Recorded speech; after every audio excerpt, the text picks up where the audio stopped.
What is up? Marathon Mini, Marathon Edition. Again, such a awesome opportunity to be able to say those words and to complete the marathon.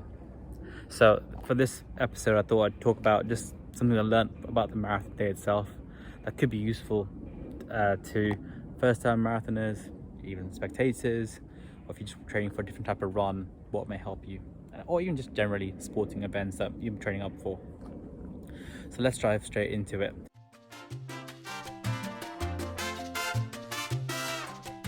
The first thing I think is really useful is plan the day.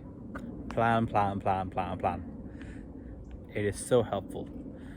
I planned what nutrition I was going to have on the day, and kind of so I can gauge what times I would need to start consuming gels, jelly beans, or drinking Lucozade.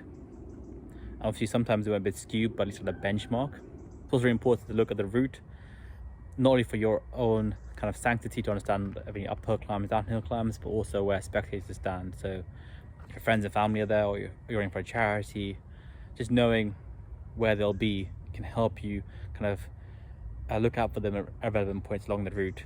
And it can be quite difficult to coordinate on the day, so definitely make sure you kind of prepare for that in advance, because you don't want to be scrambling and miss out their amazing support. Also plan what to bring with you in your kit bag, so whether that's clothes, food, towel, protein drinks, whatever works for you that you may need before the marathon or after the marathon. For me, I personally brought some chocolate milk, some protein chocolate milk, and you need some protein afterwards, and something I knew I'd have an appetite for. I kept a towel just in case I wanted to wipe off any dirt or sweat. I had a hoodie with me, spare shoes, spare socks, something I need to change into to keep me warm afterwards. Again, just make sure you can enjoy the process, but there's nothing you need to be searching for, especially when you're scrambling and you're really tired and you've got low energy. So yeah, plan. It definitely makes the day go by so much easier, and you have so much more opportunity to make it enjoyable for yourself. That's the real key thing. If you want to know anything particular, please ask me or give some suggestions. That may help.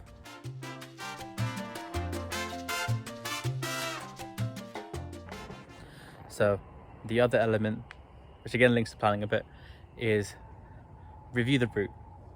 So I know I mentioned a bit earlier, but know where you're going to be running past. So look at where you're going to start, the key landmarks you'll see on the route, and obviously where fans will be, and also what's offered. So on the London Marathon, they give a really comprehensive plan of where water will be offered, where Lucozade will be offered, both drinks and gels. And you saw that a few weeks ago when I ran the 30k, I actually ran most of the marathon route, so it helped me build that picture of what I was going to expect. And again, that's the main thing. Can you remove any uncertainty from that day? So I know first point is plan. Second point is understand the course, understand what you're going to be facing. London is an amazing city, and it's so loud. The fans are amazing. They're so abundant, so cheerful, so vibrant. And I have open ear headphones. I didn't expect to have that much noise. So for quite a lot of the route, I didn't run without music. I didn't know my pacing, and I had to do a lot of maths along the route to know where I was and when.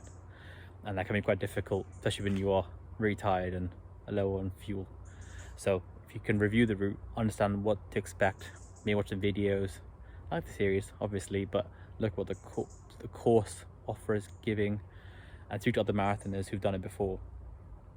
And it really helps you get the mentality of what to expect on the day, so you can really suck it all in.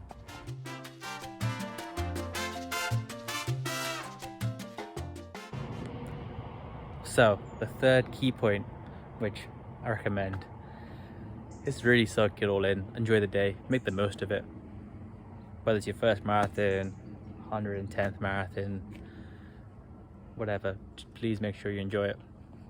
I obviously made these hats I give my spectators the day, and a few people support me on the journey, and it was amazing to see them there cheering with the branding of Project Oh My Gosh.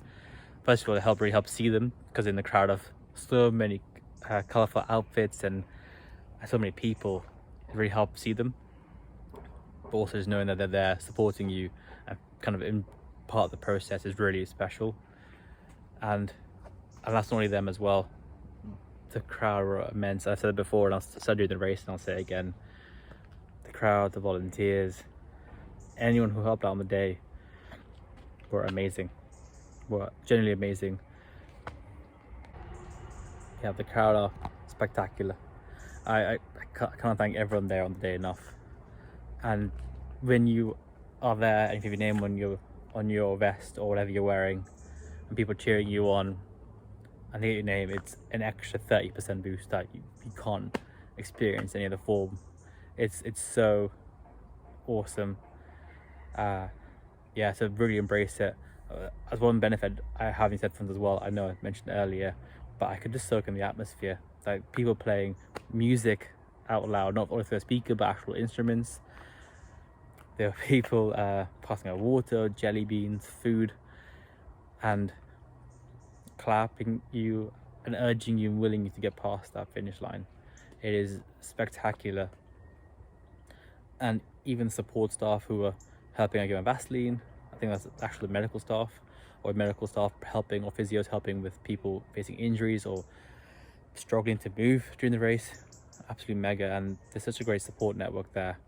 So do embrace the community people there, do enjoy it and smile and share that experience to everyone you can, because it's so special. And I'm sure you'll annoy people the following week with Instagram posts of your medal, what you've learned from that process, because it's so much to share, and it's kind of overwhelming to kind of share that much so fast as well. And everyone will be like, oh please, what's the new project? But also do take the time to really enjoy it, because it's such a special moment in time that you can experience. And hearing some podcasts today, what other people have mentioned as well, is a day they like to relive.